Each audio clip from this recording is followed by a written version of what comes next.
What's up, guys? Welcome to the quarantine. In this video I'm just going to be doing a video kind of update, I guess you could say. I've done a couple of those in the past, just to kind of give an idea of what's going on, I suppose. First and foremost, I had a review for Senran Kagura Estival Versus on the PlayStation Vita. I recorded a bunch of gameplay footage, which, as you know, I don't have the capture card, so it's kind of ghetto. And I have my tripod aimed straight down and I'm playing. It's a better quality than it used to be, because I used to hold it in front of my webcam and try to stabilize it and whatnot. This is easier. But I had it, and then I don't know what happened to it. All the footage got deleted, and I just hadn't gotten back around to actually recording it again. If I get around to it, I may do it. I don't know. I honestly haven't really been playing my Vita a whole lot. I played the hell out of Estival Versus. I'm playing... I don't even remember what I'm playing currently. Trillion?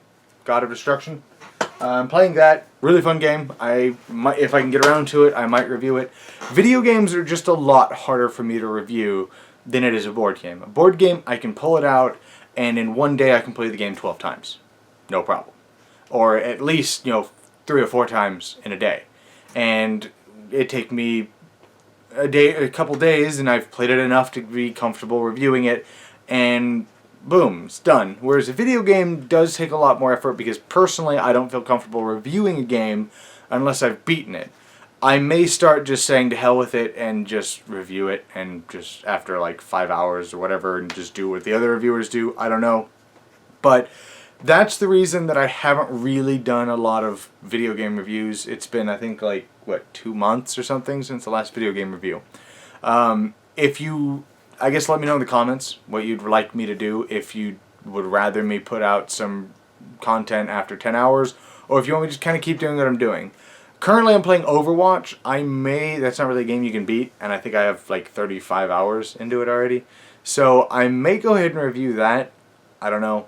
I just, so far I'm enjoying board game reviews better, but maybe it's because I haven't tried the video game reviews in my new format. Speaking of my new format, as you know, I don't script anything at all. I kind of think advance what I'm going to talk about, but other than that, I just kind of throw the camera on and just start yelling and screeching into it, and that's pretty much how my reviews work. I don't script anything anymore. It's just kind of easier on me, and I enjoy it a lot more, and I sound more natural, which is from what I've been told. So the problem with that is, of course, there's more mistakes, that I miss a lot of things, yada yada yada, but whatever. I'm playing with kind of a new format. I'm keeping that because I like that. The guy at the shop kind of reviews where I'm just talking into the camera.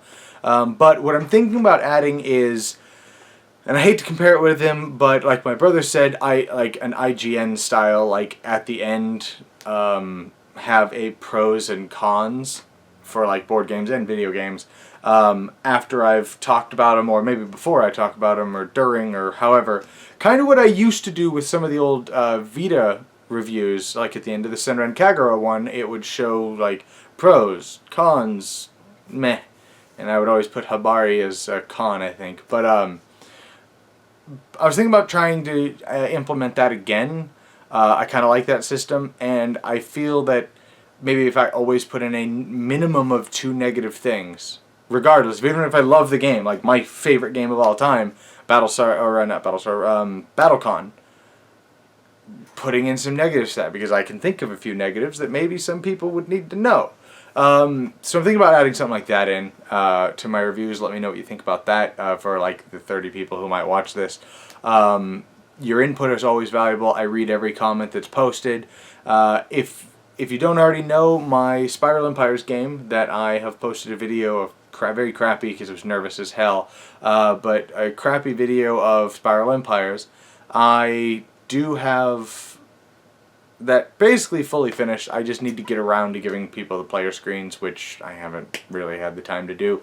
But other than that, the game is finished. Currently, I'm going to try to get to Gen Con was it Gen Con? Yeah, Gen Con or Origins next year, but that's going to cost a decent amount of money.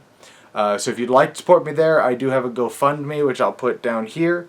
If you like the show just in general and you'd like to support the show, I also have a Patreon, which I'll put down here, and I'll have, where is it, over here as well. If you like the show, support me on Patreon. If not, I mean, enjoy the show while you're watching this. Anyways, I don't really know, but I'm enjoying it, so I guess that's all that matters, right? So anyways, I think that's all I had to say. Other than Kingdom Death, I have everything but the Lantern Festival. You can actually see I've recorded about 4 or 5 videos tonight, so you've probably seen this nasty little guy in the background of several of my videos that I'm currently painting at the moment. I have all but one of the miniatures painted. So the timeline on that, for maybe the few of you who are interested in watching the solo run-through of Kingdom Death, that I might try to implement like the chat participation in. Maybe we'll end it at choices, and then most popular choice will happen. I don't know how I'm going to do that yet, but for those of you interested in that, as of now, the time frame is this guy will be done today or tomorrow. He's basically finished, and I have his base here that I'm working on currently, and then he'll be done. And then I have the Lion God that I still need to paint. And then once he's done, all my miniatures are done. But I have a group of friends that want to play Kingdom Death first, that are really interested in it. So we're going to do that. And then once that game is over, so I'm predicting if we fail horribly, it'll take like a month or 2. Depending on how often we play, of course. Once that's over, as far as I know, I will almost immediately hop into the solo game. Let me know in the comments of this video as well if you're interested in watching that video, if you would like, or what format you would like. Do you want me to just play and make my own choices? Or maybe because I plan on maybe doing several different run-throughs, because there's different ways you can play the game, like the 4 swordsmen and yada yada yada. But the first one I'm just going to play standard campaign, but with every single expansion in it. And we'll watch the hell just break loose. But let me know if you want me to just play and just make my own choices, or if you want me to play up to choices, or like up to like the settlement event, if you know how the game plays, up to a settlement event, and then stop it there, let chat make the decision, and then next week continue on. That'll be a lot more of a pain in the ass, because I will have to play 1 session every week, versus I could just sit down, almost play an entire campaign in like span of 2 or 3 days, not really have to pick it up, record the whole thing, and just upload it in small segments, say once a week, and start a series with it. So just let me know what you think about that. What your ideas, how you might want words don't work. Let me know how you'd want me to do that, or if you just want me to go with it. If I don't get any comments, I'm probably just going to go and play my way. But anyways, I think that is now officially everything. That's the second time I've said this. I lied. I might be doing a top 10 game list, but I also might wait until January. I don't know. But anyways, I will see you guys next time in the quarantine. Check me out on Patreon, and again, I'll see you guys next time in the quarantine. I screwed that up. Have a nice day.